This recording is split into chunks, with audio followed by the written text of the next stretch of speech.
Bonjour les enfants, c'est le Moré Menachem. Alors j'espère que vous avez passé une bonne semaine de vacances, mais il y en a une autre qui vous attend.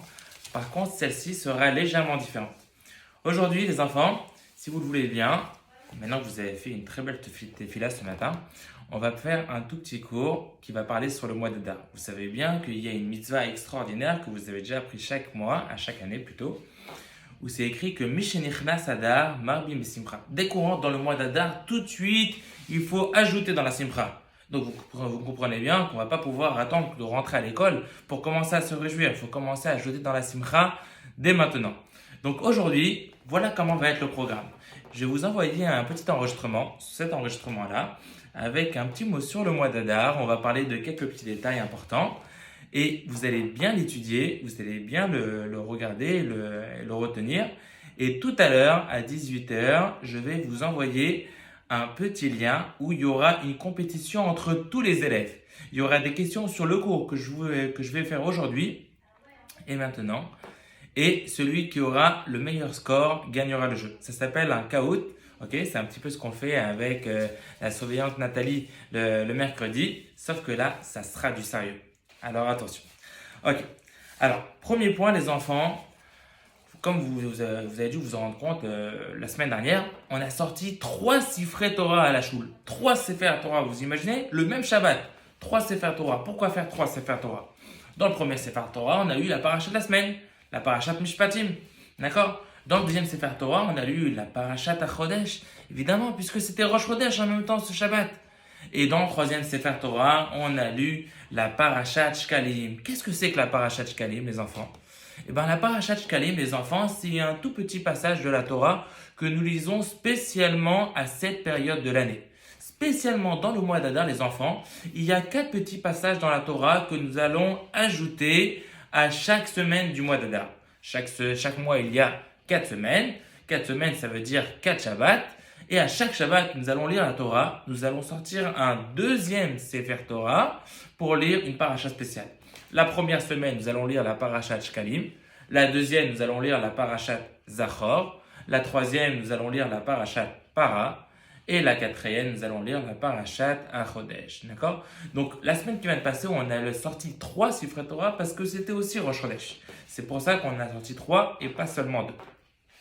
D'accord? Deuxième point, la paracha de la semaine dernière, les enfants, c'était la parachat Mishpatim.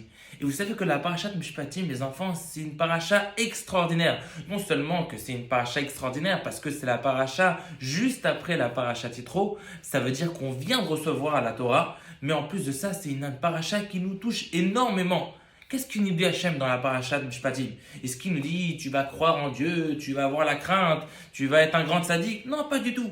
La paracha de la semaine de Mishpatim, les enfants, qu'on vient de passer, elle nous parle seulement de mitzvot qui s'appellent Ben Adam Lachavero. Seulement des mitzvot qui touchent un juif et son prochain. Qu'est-ce qu'elle nous dit la paracha de la semaine de Mishpatim? Il nous dit, si tu vois ton ami qui passe dans la rue et qui a besoin d'aide, tu iras l'aider. Si tu vois un pauvre qui tend la main, tu lui donneras la tzedaka. Si tu vois un juif qui a besoin d'aide parce qu'il a des dettes, eh ben tu viendras l'aider. Si tu vois un juif qui a besoin de vêtements parce qu'ils sont défectueux ou ils sont sales, eh ben tu viendras lui prêter, etc., etc. Ça parle que des mitzvot qui sont ben adam lachavero, entre un juif et son prochain. Et là, on se pose une grande question. On dit, mais c'est incroyable. Qu'est-ce qu'ils ont dit les Bnei Israël quand Hachem leur a donné la Torah? Ils ont dit, Naaseh v'nishma, Hachem, on va faire tout ce que tu veux, on va même pas essayer de comprendre. Même ce qui n'est pas compréhensible, on va le faire. Et ensuite, on essaiera de comprendre. Pourquoi les Juifs, ils ont dit ça? Parce qu'Hachem leur a dit plein de choses qu'ils ne comprenaient pas. Hachem leur a dit de croire à un Dieu qui ne voyait pas, de craindre un Dieu qui ne voyait pas, de respecter la cacheroute, ne pas mélanger le lait et la viande. Et tout ça, c'est des choses qu'on ne comprend pas. Et pourtant, de quoi Hachem y parle tout de suite dès qu'on a reçu la Torah, la parachat Mishpatim? Il nous parle de choses entre un juif et son prochain, des choses qu'on comprend très bien, des choses que même sans la Torah, on aurait voulu faire, des choses que même sans la Torah du préserve, on se serait senti bien. On se sent bien, n'est-ce pas, quand on aide son prochain, quand on aide son camarade, quand on a son camarade qui a trébuché à la récréation et qu'on vient pour l'aider, pour se ramasser, quand on voit un camarade qui pleure parce qu'il a de la peine et qu'on vient pour le consoler, etc., etc. D'accord? Voilà pourquoi la parachat Mishpatim. Et qu'est-ce que ça nous apprend tout ça? Ça nous apprend que Hachem, c'est vrai, qui nous demande des choses très très difficiles dans la Torah, de croire en un Dieu unique, d'être là toujours pour Hachem, de faire toujours une tefila sans qu'on puisse voir Hachem, de faire toujours les mitzvot, et tout ça sans qu'on voie où est-ce que Hachem il est tout le temps, c'est beaucoup plus difficile. Quand Madame Nakash elle est là, elle rentre dans la classe, là c'est plus facile de se tenir à carreau.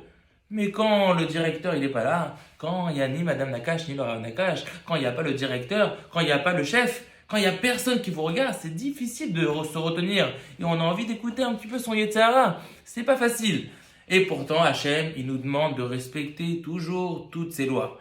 Et c'est pour nous apprendre que avant toute chose, c'est vrai que tout ça est important, mais avant toute chose, c'est le rapport entre un juif et son prochain qui est le plus important.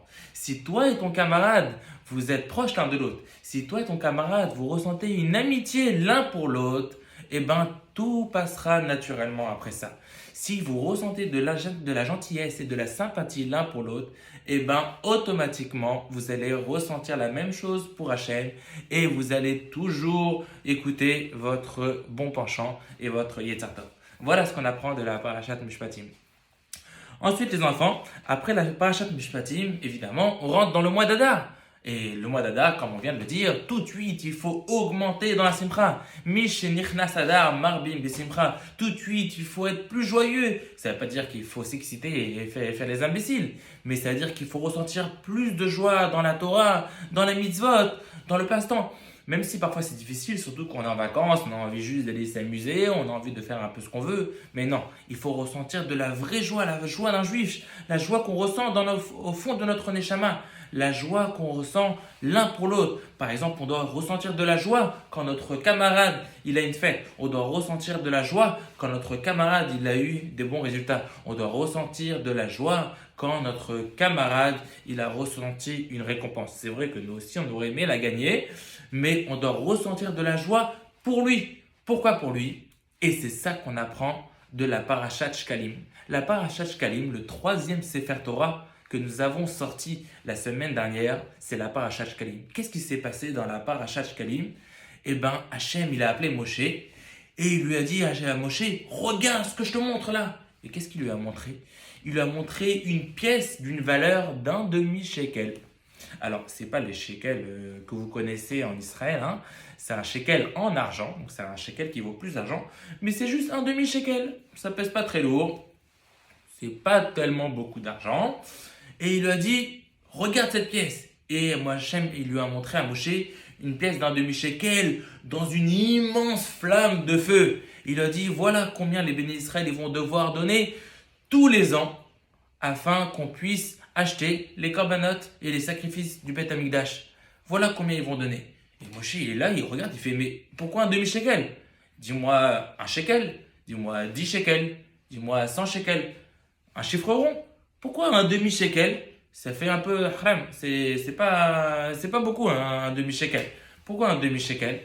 Alors Hachem il fait, c'est pourquoi un demi-shekel? C'est pour que chaque juif se rappelle que lui-même, il n'est que la moitié. Pour qu'un juif il se sente bien dans sa peau, pour qu'un juif il se sente parfait, il doit toujours savoir qu'il a besoin de la Ahavat Israël de son prochain. Il a besoin de l'amour de son prochain pour être un vrai juif. Un juif qui pense qu'à lui-même, un juif qui est égoïste, un juif qui pense qu'à son propre intérêt, eh ben il n'est pas parfait. Il n'est pas réellement comme il devrait être. Dans la nature d'un juif, on devrait toujours se sentir bien seulement à partir du moment où on donne de la place à notre prochain, à notre camarade. Voilà pourquoi Hachem a dit à Moshe de donner un demi-shekel. C'est pour te rappeler que toi, tu es seulement un demi. Si tu veux être entier, tu dois donner de la place à ton camarade. Tu dois lui montrer que tu as besoin de lui, que tu as envie de sa compagnie, que tu as envie d'être proche de lui, que tu veux partager avec lui. Et là, tu vas ressentir enfin que tu es toi-même, que tu es parfait. Voilà ce qu'on apprend de la 3e paracha qu'on a lu la semaine dernière, la Parashat Shkalim. D'accord? Voilà, ça c'est pour la Parashat Shkalim et ça c'est pour la joie qu'il faut ajouter pendant le mois d'Adar. Mais vous savez qu'il y a des années où il y a 2 mois d'Adar. Hein? Comment on fait alors? Alors, quand est-ce qu'il faut se réjouir? Il faut se réjouir le premier mois d'Adar ou le 2e mois d'Adar? Lequel il faudra commencer à se réjouir?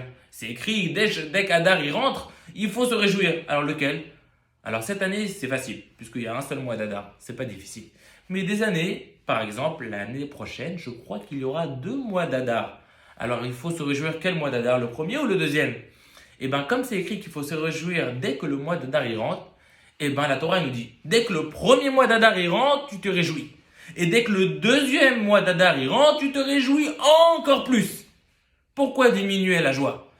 Il n'y a pas celui-là ou celui-là. Quand le mois d'Adar y rentre, tu te réjouis encore. Quand le deuxième mois d'Adar y rentre, tu te réjouis encore plus. Il n'y a pas besoin de limiter. Toujours se réjouir encore et encore pendant le mois d'Adar. Ok les enfants? Donc évidemment, quel mois de Hadar on va se réjouir le plus? Le deuxième. Le premier, on va déjà bien se réjouir. Et le deuxième mois d'Adar, on va se réjouir encore plus. D'accord? Mais comme cette année, on n'a qu'un seul mois d'Adar, alors il faudra mettre toute l'énergie, il faudra mettre toute la pêche et toute la joie qu'on a en nous pour le premier mois d'Adar. Ok?